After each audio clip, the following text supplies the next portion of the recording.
What's the perfect business for you? Yes, you to start.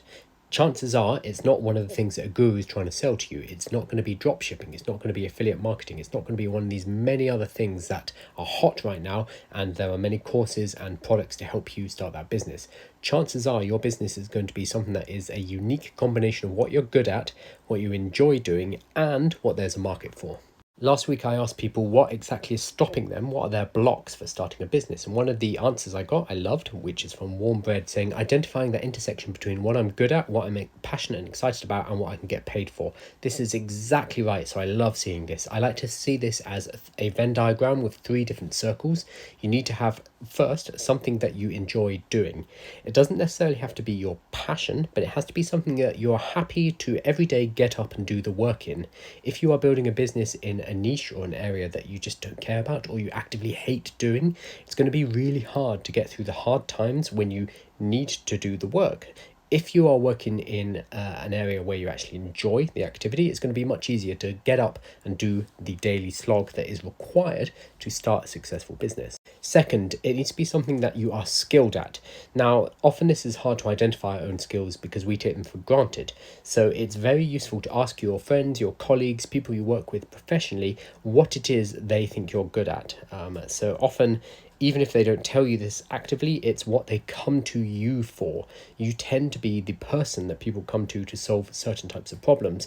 That's your skill, even if you don't think that necessarily is what you are skilled at. There's also certifications and qualifications and degrees, but generally I would look for something that's a bit more abstract and something that people come to you for. What are you the person for? Are you the IT person? Are you the communication expert? Are you the person who knows how to get things done? Look in those kind of areas where other people see that skill in you and use that and leverage that into your own business. Third, it's no good to just enjoy something and be good at it. You also need it to be something where there is a market for it.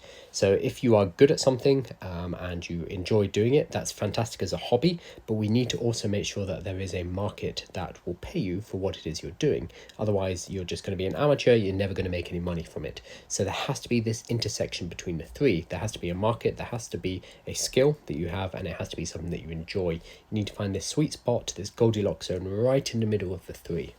Okay, that's cool, but how do you actually do this? So I recommend first starting by writing a long list of the things that you enjoy doing, then writing a long list of the things that you are good at, you have skills at, then cross-referencing these 2 lists and trying to find commonalities between the 2.